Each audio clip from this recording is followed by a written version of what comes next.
I was talking with Larry Johnson last night that it was all about the American attack on Iran. And if you remember the main attack, basically they attacked two parts of the southern part of Iran. One of them was in Syriac area. Again, the same thing has happened the night before, and again they attacked telecommunication, radars in that area. Then we had an attack on Qeshm Island. We had two other.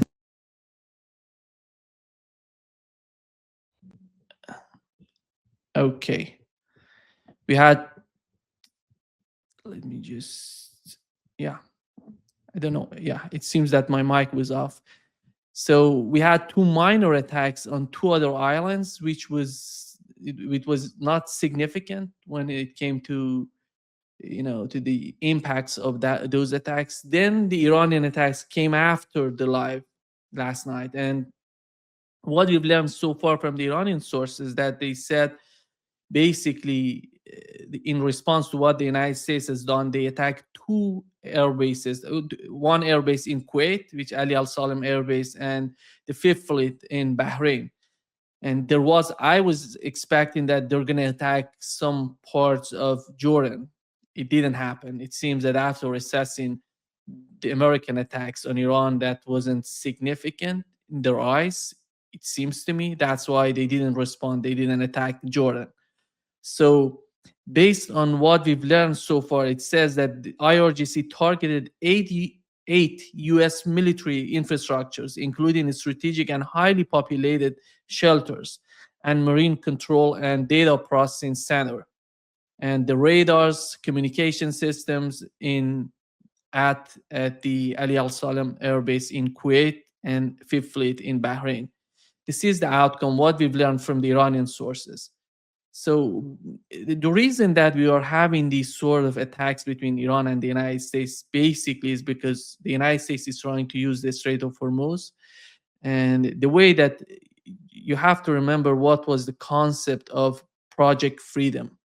Before Donald Trump announcing the ceasefire, he tried to do some sort of, operation in the Persian Gulf, which he called it Project Freedom, basically sending as many as possible, as many of many of these tankers, ships, vessels in that area to pass through the Strait of Hormuz in order to reduce the Iranian control, the Iranian dominance on the Straits of Hormuz, and basically using the routes that were not designated by Iranian forces, by IRGC. Then that was the whole project by the military power, supported by the military power of the United States.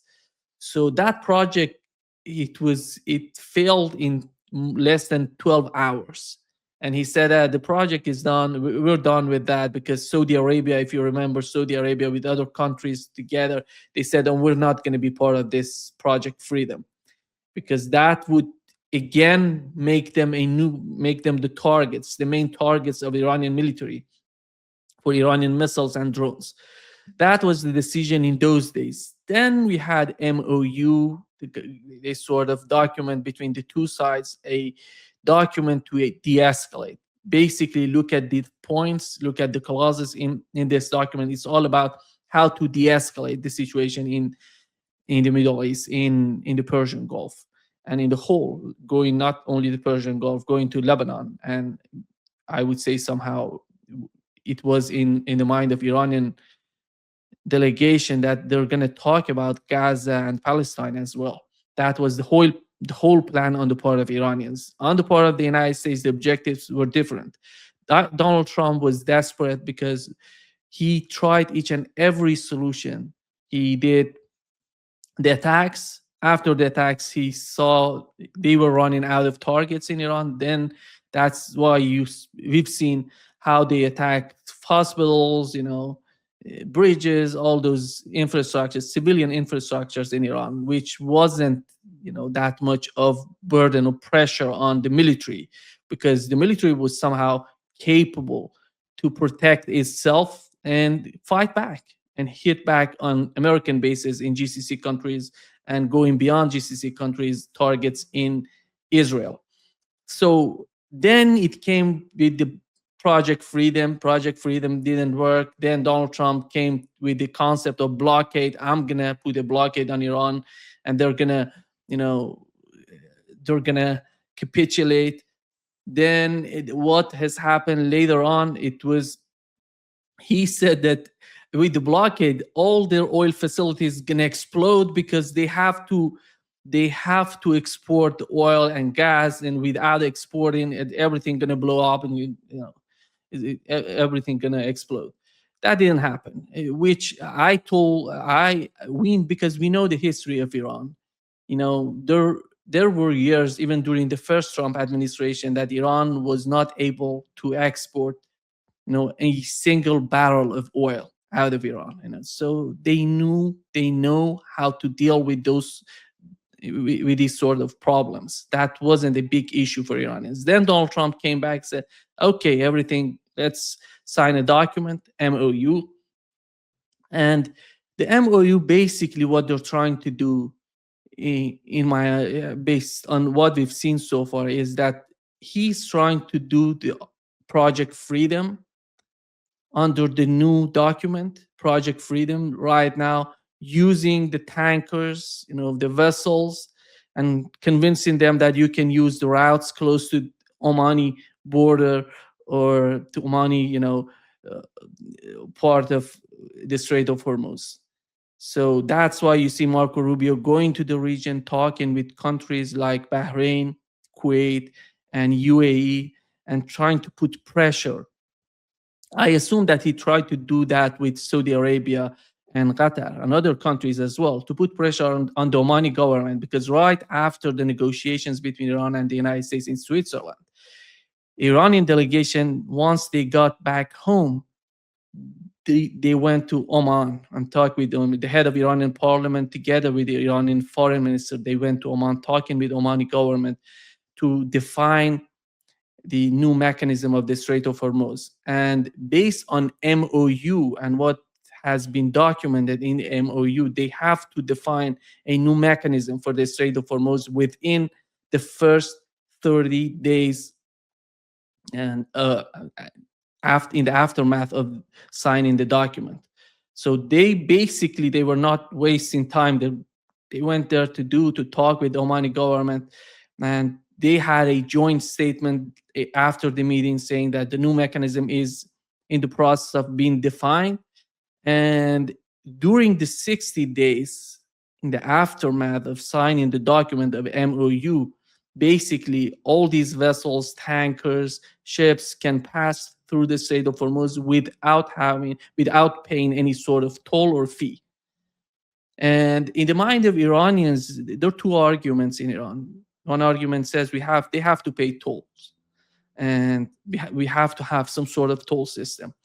But what is the other side? Is more, wants to do it more legally based on the international law.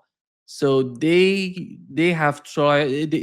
trying to define it as a fee, as environmental fee, service fee, something like that, and basically legalizing the whole system based on the international law. And this is the fight somehow between the different parts of the government, the different part, basically two factions in Iran that are not that much different when it comes to the foreign policy, but when it comes to how to implement that, they have their differences, and the differences are significant, in my opinion. So, what is happening right now is that the new fee system is being defined, in my opinion, in the process of being defined by the two sides, while the United States is trying to use those routes that are close to the Omani border, to the Omani side, to pass through the Strait of Hormuz and make the movement without, ignoring the dominance or the routes designated by Iran or IRGC in the region. That's why you see Iran is firing at those tankers that are not following the rules of the strait. This is the problem in that region. So we had an attack on a Singaporean flag tanker, and last night, the night before last night, or the day before yesterday, and and the night before last night, we had the American attack on Iran in the southern part. It wasn't significant. That's why Iran attacked two or five drones on Bahrain, because the impact was not that much. It wasn't of importance for Iran. Then last night again, because Iran is trying to do the same, controlling all the ships and tankers in the strait, dominating the region, they have to use the routes designated by Iranian, you know, authority in the strait. And then you see the United States attacking Iran. The attack was somehow they intensified the attack on Iran. That's why Iran decided to hit 8 targets in these two bases, Ali Al Salem Air Base in Kuwait and Fifth Fleet in Bahrain. So this is one part of what is going on. I think what is so important, which is my understanding of the Strait of Hormuz, is that it doesn't matter what the United States is trying to do. This is a war of attrition. What the United States is trying to do, this tit for tat, they're not going to stay there forever, because they have to use. Last night I was talking. We don't know where. We don't have the intelligence. We don't know these fighter jets. Where is the location of these fighter jets? Where do they come from when they come to the Iranian border to attack Iran? I assume they're not using the Saudi Arabia airspace, because if that was the case, Iran would hit Saudi Arabia. That's my understanding. And it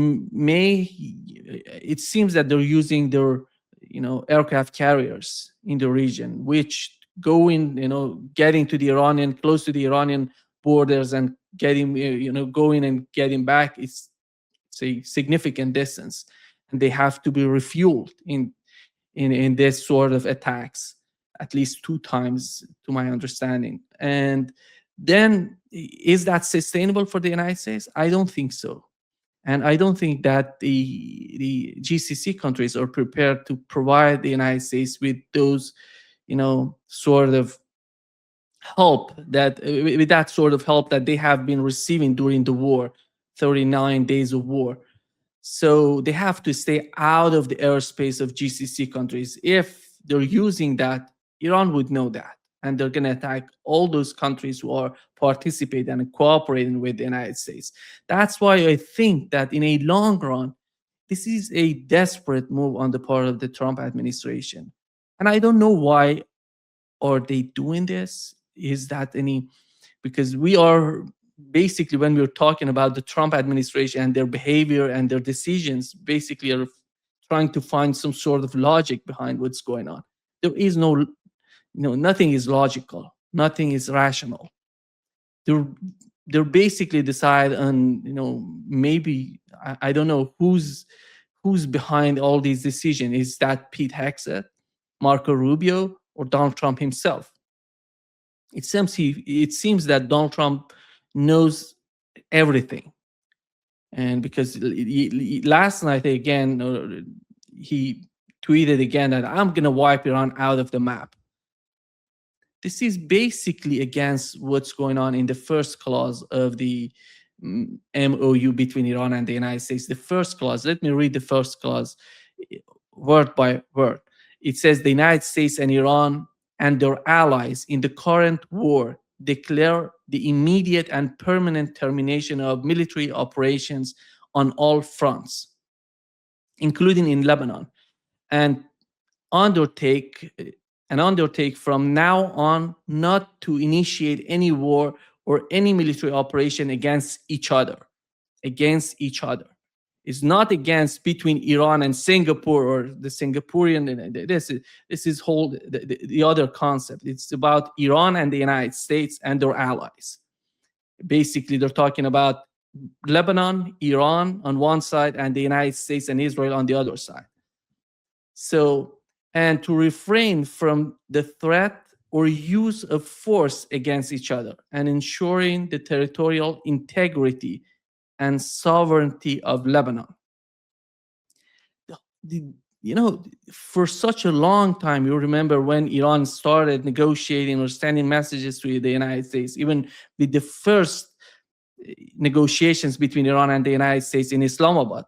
As Iran calls this MOU Islamabad, you know, treaty or something, Islamabad MOU, because they reached that agreement in Islamabad. Then JD Vance got back and said, no, we're not going to do this and that, and all of those difficulties they had. But basically, it's based on 10-point plan, then 14-point plan. Then it was discussed in Islamabad. Later on in Switzerland, it was signed. So, what the United States is trying to do, two issues for the United States.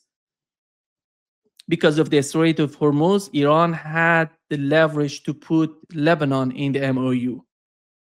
So, what is the reaction? Donald Trump, on one side, tries to reduce the Iranian dominance, so to diminish the Iranian influence in the region in order to somehow free the Strait of Hormuz. And but by putting pressure, by the way, on the Omani government, they're under tremendous pressure. Nobody's talking about it, but they're putting a lot of pressure. If you remember, Donald Trump once said he's gonna bomb Oman, and if they don't behave, I'm gonna bomb them. This is the reality. This is on the surface when he's talking about it. I would assume behind the scene they're putting a lot of pressure on the Omani government. But the problem is Oman is not in charge in the Strait of Hormuz. They're not in charge. They're not controlling the Strait of Hormuz. The Strait of Hormuz is totally dominated and controlled by IRGC. Not only IRGC, it basically is separated in two parts, in the western part and the eastern part. One part controlled by IRGC and the other part is controlled by Iranian army. A complete cooperation between the two parts of Iranian military, Iranian army. So they call it Iranian army, they call it Artesh in Iran. See, we have Sepah or IRGC, they call it IRGC in English, but its name in Persian is Sepah. And in the other part is the army of Iran. You know, it existed before the revolution, and after revolution it was reformed, and you know, the new structure came to the Iranian army, which is called Artesh right now. Both of them are cooperating right now in the Strait of Hormuz to control the strait. So the other point is the case of Lebanon. It's so important to understand what they're doing. This is a play. This is a game. It's all about a game. Nothing of importance is happening under the MOU, Memorandum of Understanding. What has happened so far? They're talking about Iranian frozen assets, to release Iranian frozen assets. Nothing has happened so far. Nothing significant has happened so far. And letting Iran, lift the sanctions on Iranian energy sector, it didn't happen so far. It's in the process of happening, but it didn't happen. The blockade, withdrawing the blockade on Iran, then Iranian blockade on the Strait of Hormuz, and letting Iran to sell its oil, which was the case before this war started. Iran didn't have any sort of difficulties to export its oil. So basically nothing is happening with the case. What Iran is gaining nothing, and the United States is trying to play around and somehow manipulate the whole situation with the Strait of Hormuz. That's why my understanding is if the United States continues with these sort of attacks, which would be a war, some sort of war of attrition, and they're not going to be able to continue that war unless they try to do something significant, a full-out war, which would be devastating for both sides. I would say Iran is totally prepared, and they have their stockpile is full, and they managed to replace all those missiles and drones that have been used before. They're improving significantly their air defense system in the southern part of Iran. If something happens, if the United States decides to get closer with the fighter jets to the Iranian borders, then they're going to see how significant the air defense system of Iran was improved. And in the coming days, we have some reports within the Iranian media. In the coming days, there would be huge sort of improvement happening in the coming days, not in coming weeks. and it's all about the air defense system of Iran. They have the system called Bavar, and they have the new system Arash the Archer. And this is the new one, which is so capable. You remember the latest attack, American attack on, they wanted to hit the Asaluya, you know, oil facility, gas facility in Asaluya, and they tried to hit that with cruise missiles. And all two of those cruise missiles that were hit, they were targeting the facility there in Asaluya in the southern part of Iran. They were intercepted by Iranian air defense cruise missile, which was significant. Iran didn't have that capabilities before the war started.